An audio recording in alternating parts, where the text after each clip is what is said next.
बिस्मिल्लाहिर्रहमानिर्रहीम अस्सलाम वालेकुम। मेरा नाम डॉक्टर एहसन है और आज जो है हम गोनेड्स के बारे में डिस्कस करेंगे। ठीक है, तो इस वीडियो के अंदर स्पेसिफिकली हम टेस्टिस के बारे में डिस्कस करेंगे और दूसरी वीडियो के अंदर हम ओवरीज के बारे में डिस्कस करेंगे। ओके, तो सबसे पहले हमें पता होना चाहिए कि गोनेड्स होते क्या हैं। So gonads these are the reproductive organs. ठीक है, ये बेसिकली रिप्रोडक्टिव ऑर्गन्स होते हैं। तो मेल के अंदर जो गोनेड्स होते हैं उन्हें हम कहते हैं टेस्टिस। ठीक है, और जो फीमेल के अंदर जो रिप्रोडक्टिव ऑर्गन्स होते हैं उसे हम कहते हैं ओवरीज। ठीक है, उसे बेसिकली हम कहते हैं ओवरीज। अब जो टेस्टिस जो है it is the reproductive organ of the male. ठीक है, और ये गोनेड है। और टेस्टिस से बेसिकली हमारा टेस्टोस्टेरोन हार्मोन जो है वो रिलीज होता है। ठीक है, देखिए नाम से ही जाहिर है, टेस्टोस्टेरोन और टेस्टिस। ठीक है, तो टेस्टिस से क्या रिलीज होता है, टेस्टोस्टेरोन हार्मोन जो है वो रिलीज होता है। ठीक है, सिमिलरली जो टेस्टिस होते हैं वहां पे स्पर्म की प्रोडक्शन भी होती है। ठीक है, वहां पे स्पर्म बनते भी हैं और बेसिकली टेस्टोस्टेरोन की भी फॉर्मेशन होती है। अगर मैं ओवरीज की बात करूँ इसी वीडियो में, तो ओवरीज से बेसिकली दो हार्मोन्स जो है वो रिलीज होते हैं। First is the oestrogen and second is the progesterone. ठीक है, तो ये दोनों हार्मोन्स जो है वो बेसिकली ओवरीज से निकलते हैं और टेस्टिस से बेसिकली हमारा टेस्टोस्टेरोन निकलता है। ठीक है, तो यहाँ पे लिखा गया है the gonads produce and secrete three major categories of the steroid hormone. देखिए ये जो टेस्टोस्टेरोन, एस्ट्रोजन एंड प्रोजेस्टेरोन, ये तीनों के तीनों हार्मोन्स जो हैं these are the steroidal hormones. ठीक है, इनकी जो नेचर है डेट इज स्टीरॉयड। तो testosterone, oestrogen and progesterone these are all the steroid hormone, जिसमें से टेस्टोस्टेरोन जो है वो टेस्टिस में से प्रोड्यूस होता है, लेकिन एस्ट्रोजन एंड प्रोजेस्टेरोन जो है ये बेसिकली ओवरीज में से प्रोड्यूस होता है। ठीक है, so now let's talk about the testis. अच्छा, ये जो रिप्रोडक्टिव वाला चैप्टर है वहाँ पे मैं जो है ना आपको हर चीज़ डिटेल में सिखाऊंगा, लेकिन अब चूंकि इस वीडियो के अंदर जो है इस चैप्टर के अंदर बेसिकली टेस्टिस के बारे में एंड ओवरीज के बारे में डिस्कस किया गया है, तो जो जो चीज़ें यहाँ पे लिखी गई हैं मैं आपको डिटेल में बताता जाता हूँ। ठीक है, so the testis are male gonads. ठीक है, टेस्टिस क्या है, these are the male reproductive organs जिन्हें हम मेल गोनेड्स कहते हैं। They produce both sperms and male sex hormone. तो बेसिकली टेस्टिस से स्पर्म्स भी प्रोड्यूस होते हैं और जो मेल सेक्स हार्मोन जो है जिसे हम टेस्टोस्टेरोन कहते हैं वो भी प्रोड्यूस होता है। ठीक है, अब देखिए सपोज कीजिए ये है हमारा टेस्टिस। ठीक है, ये हमारा टेस्टिस है और इस टेस्टिस के अंदर एक सेल होता है जिसे हम कहते हैं सर्टोली सेल। ये जो मैं ब्लैक से बना रहा हूँ ये वाला जो सेल है this is the SC Sertoli cell. ठीक है, अब देखिए सबसे पहले क्या होगा कि जो हाइपोथैलेमस है, ये मैं यहाँ पे बनाऊँ, दिस इज द हाइपोथैलेमस।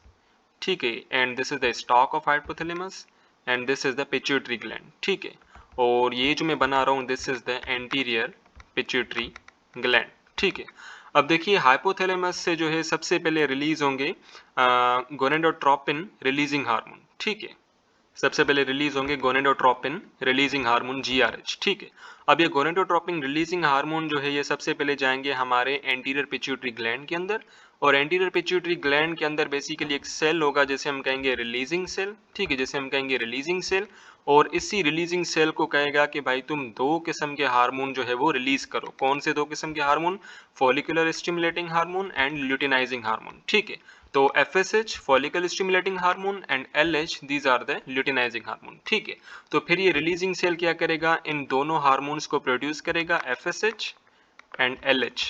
ठीक है, अब देखिए ये जो FSH है फॉलिकल स्टिमुलेटिंग हार्मोन ये जाएगा हमारे टेस्टिस के अंदर और टेस्टिस के अंदर ये जो सर्टोली सेल है इस सर्टोली सेल को कहेगा कि भाई तुम स्पर्म्स को मैच्योर करो। ठीक है, देखिए स्पर्म को प्रोड्यूस करना इसका काम नहीं है। सपोज कीजिए ये हमारा स्पर्म है। ठीक है, ये सपोज कीजिए ये हमारा स्पर्म है, तो ये जो सर्टोली सेल है ये क्या करेगा, इसी स्पर्म को मैच्योर करेगा, इसे और डेवलप करेगा। ठीक है, और अब LH का क्या काम होता है तो इसको मैं जरा आपको यहाँ पे सिखाऊं। So suppose this is our testis. ठीक है, अब मैं इसे थोड़ा बड़ा करके बना रहा हूँ और हमारे टेस्टिस के अंदर बेसिकली ट्यूब्यूल्स होती हैं, एक डक्ट होती हैं। सपोज कीजिए दिस इज अ डक्ट, ये एक डक्ट है, ये दूसरी डक्ट है। ठीक है, ये दूसरी डक्ट है और ये तीसरी डक्ट है। ये जो ट्यूब्यूल्स मैंने बनाए हैं, ये जो डक्ट्स मैंने बनाए इन्हें हम कहते हैं सेमिनिफेरस ट्यूब्यूल। ठीक है, इन्हें हम कहते हैं सेमिनिफेरस ट्यूब्यूल। ठीक है, और इन्हीं सेमिनिफेरस ट्यूब्यूल के बीच में यहाँ पे काफी सारा फ्लूइड होता है। ठीक है, काफी सारा फ्लूइड होता है जिसे हम इंटरस्टिशियल फ्लूइड कहेंगे और इसी फ्लूइड के अंदर बेसिकली एक और किस्म के सेल्स होते हैं जिन्हें हम कहते हैं लेडिक सेल्स। ठीक है, सो ये जो मैं सेल बना रहा हूँ, चलो इसे मैं दूसरे कलर से बनाता हूँ। हाँ, इससे बनाता हूँ। सो ये जो दूसरा आप सेल देख रहे हो, ये वाला सेल, इसे हम कहेंगे लेडिक सेल, ठीक है, इसे हम कहेंगे लेडिक सेल, ठीक है। ये जो लेडिक सेल है ये बेसिकली इस फ्लूइड के अंदर मौजूद होता है, जो फ्लूइड इन दो सेमिनिफेरस ट्यूब्यूल के बीच में है। इस सेमिनिफेरस ट्यूब्यूल और इस सेमिनिफेरस ट्यूब्यूल के बीच में बेसिकली फ्लूइड होता है, और इस फ्लूइड के अंदर बेसिकली सेल्स होते हैं जिन्हें हम कहते हैं लेडिक सेल। अब जो LH हार्मोन है, LH हार्मोन, ये जो LH हार्मोन है ये बेसिकली इस टेस्टिस के अंदर जाएगा, और टेस्टिस के अंदर ये जो लेडिक सेल है इसको कहेगा कि भाई तुम टेस्टोस्टेरोन को बनाओ, ठीक है। फिर ये जो लेडिक सेल है ये क्या करेगा, ये अपने अंदर टेस्टोस्टेरोन बनाएगा और टेस्टोस्टेरोन को ब्लड में रिलीज कर देगा, ठीक है। ये ब्लड वेसल है, और फिर ये जो टेस्टोस्टेरोन है ये चला जाएगा हमारे ब्लड वेसल के अंदर, ठीक है।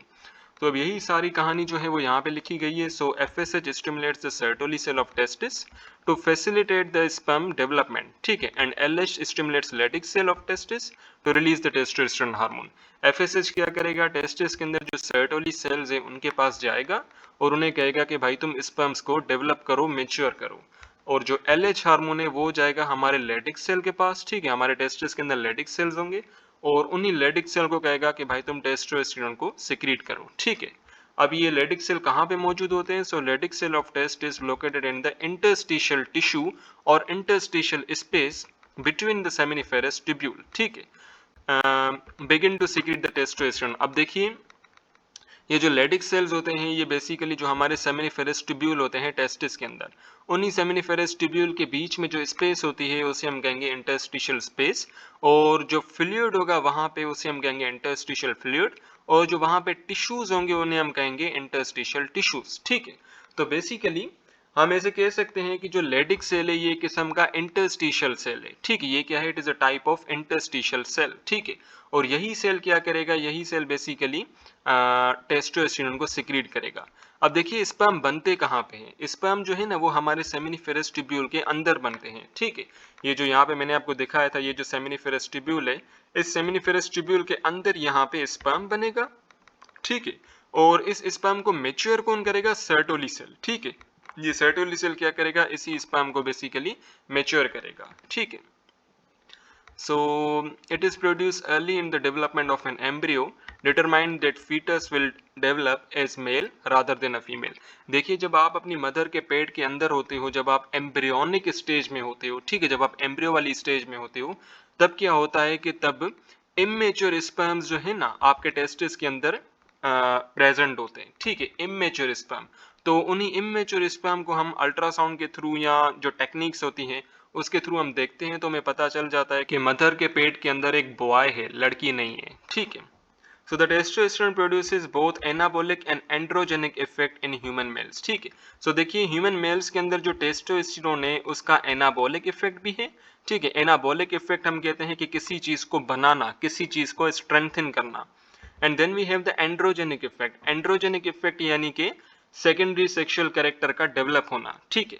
तो जो एनाबॉलिक इफेक्ट है टेस्टोस्टेरोन का वो ये है कि टेस्टोस्टेरोन क्या करेगा? मसल मास को बढ़ाएगा, ठीक है, मसल्स को मसल स्ट्रेंथनिंग करवाएगा, ठीक है, मसल्स में बेसिकली स्ट्रेंथ डालेगा, ओके। और जो बोन की जो डेंसिटी है, बोन का जो साइज है और बोन का जो डायामीटर है उससे इंक्रीज करेगा, ठीक है, बोन के मास को इंक्रीज करेगा, बोन के स्ट्रेंथ को इंक्रीज करेगा, एंड लीनियर ग्रोथ यानी कि आपकी हाइट को बढ़ाएगा, एंड बोन मैच्योरेशन, ठीक है। बेसिकली टेस्टोस्टेरोन बोन को भी मैच्योर करेगा ताकि आपके बोन्स जो है वो स्ट्रॉन्ग हो सके और उनकी डेंसिटी जो है वो बढ़ सके, ठीक है।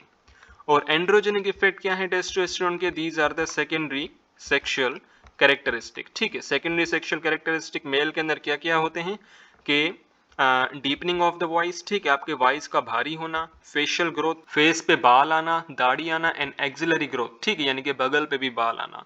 सिमिलरली टेस्टोस्टेरोन क्या करता है कि आपके जो सेक्स ऑर्गन्स हैं यानी कि पीनिस एंड टेस्टिस, इसको क्या करवाता है? मैच्योर करवाता है।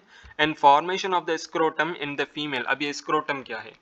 तो देखिए जो टेस्टिस होते हैं, दीज आर बोथ टेस्टिस, और ये दोनों टेस्टिस जो है ना एक ऐसा समझ ले एक बैग के अंदर बंद होते हैं, ठीक है, जो कि आपकी आउटर स्किन होती है ना, आपके टेस्टिस की जो आउटर स्किन होती है उससे बेसिकली हम कहते हैं स्क्रोटम, ठीक है, उसे हम कहते हैं स्क्रोटम। तो ये पूरी की पूरी ये जो शापर है, जिस शापर में आपके टेस्टिस जो है वो प्रेजेंट है, इस शापर को, इस स्किन को हम कहेंगे स्क्रोटम, ठीक है।